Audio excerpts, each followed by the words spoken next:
Hey everyone, and welcome to RUBIN'S Mind Lab, where we break down the latest research into what it really means. Ever wonder if that university ranking you see in the newspaper actually matters, or if it's just a popularity contest? Well, today we're diving into a fascinating study that puts university rankings under the microscope. You see them everywhere, right? University rankings are a big deal. They influence where students decide to go for their education, and even how universities set their own goals. So it's super important to know if these rankings are actually reliable or if they're just a bit of a mess. In plain English, some scientists who usually work with genetic data decided to use their fancy ranking tool on university rankings. They took two popular UK university guides, the Guardian University Guide and the Complete University Guide, and compared their lists to the results from their special ranking method. They wanted to see if different ways of ranking universities give you the same results, or if the results jump around a lot depending on how you try to rank them. Think about it. When you are looking at where to study, you probably glance at these league tables. They're supposed to help you make a big decision. But what if the tables are a bit wobbly? What if one table says one university is amazing for a subject, and another table says a different university is the best? Which one do you trust? The problem is that these ranking systems often use different kinds of information. For example, one guide might look at how hard it is to get in student satisfaction scores and research quality.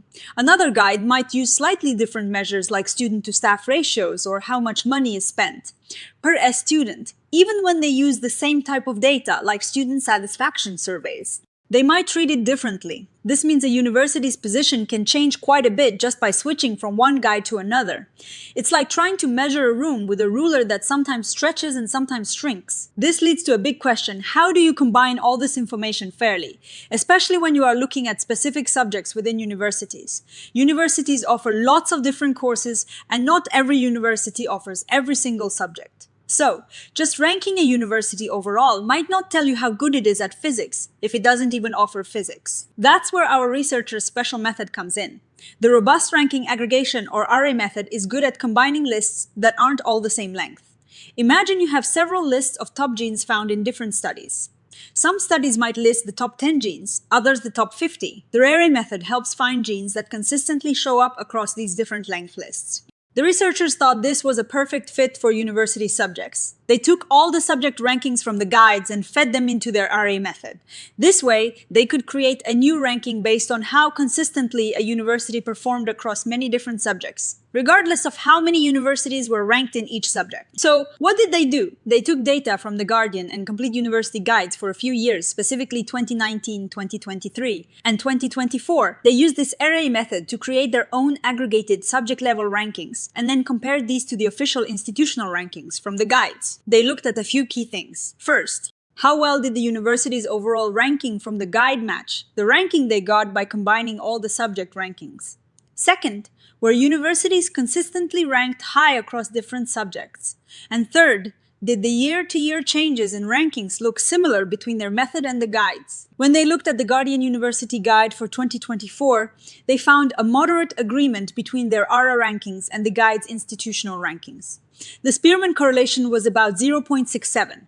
To put that in simpler terms, it is like saying there is some connection. But it is not a super strong one. The really striking thing was the median difference in rank. On average, a university's rank shifted by 18 places between their RA method and the Guardian's list. And in some cases, the difference was huge, like over 100 ranks. For example, the University of the Arts London was ranked 15th by the Guardian, but 118th by the RA method. That is a massive jump. The researchers noted that some of these big shifts happened with specialist universities, like art schools, that don't offer as wide a range of subjects as larger universities. But it wasn't just the specialists. Some broader universities also saw big changes. They even looked specifically at the Russell Group universities, which are usually considered the top research-intensive ones. Even among this elite group, the agreement between the RA method and the Guardian's institutional list was quite poor. This suggests that the method really does matter even for the most well-known universities. When they looked at how rankings changed from one year to the next, things got even more interesting.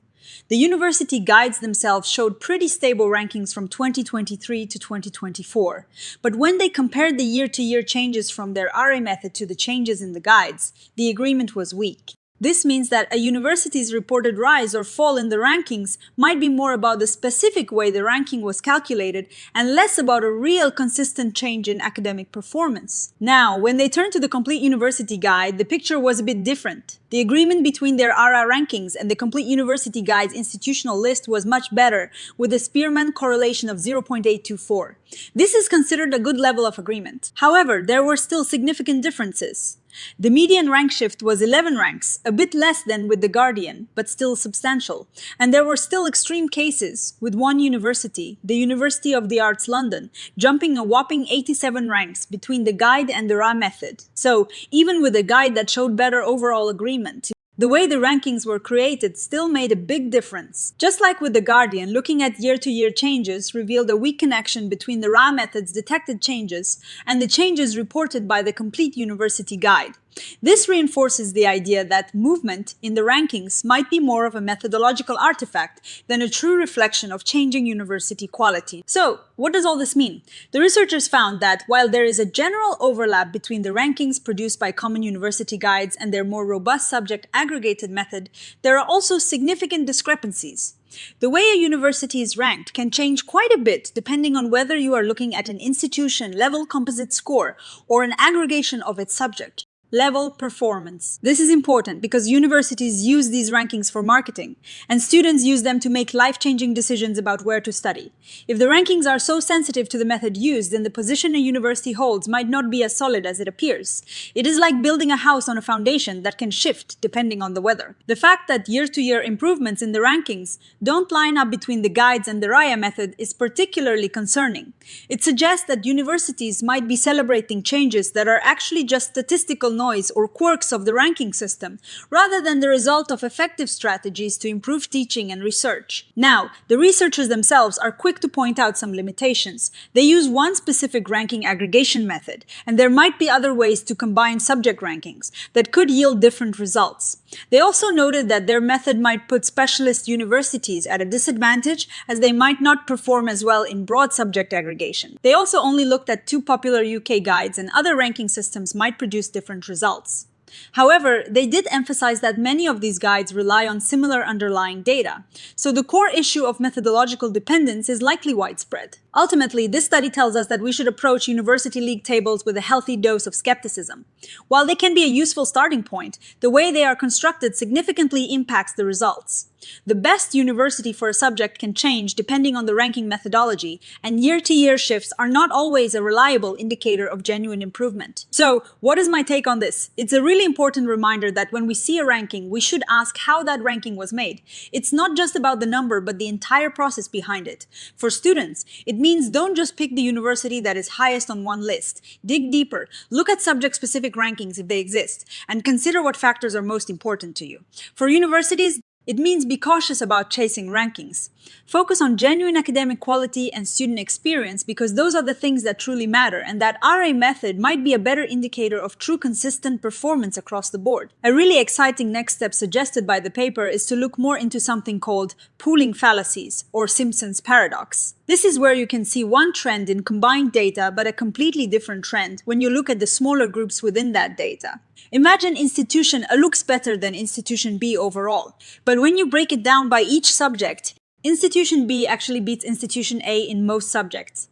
Understanding these paradoxes is key to truly understanding university performance. They also propose applying this RA method to global rankings like QS or Times Higher Education. That could tell us if the same universities are indeed leading worldwide, or if even global rankings are highly dependent on the methodology. So while league tables aren't likely to disappear anytime soon, this research gives us a valuable tool and a critical perspective. It highlights the need for more transparency and reliability in how universities are measured and ranked. That's all for today's episode of RUBIN'S Mind Lab. What do you think about university rankings? Let me know in the comments below. If you found this breakdown helpful, please give it a thumbs up and subscribe for more dives into the fascinating world of science. And as always, keep that curiosity flowing. See you next time.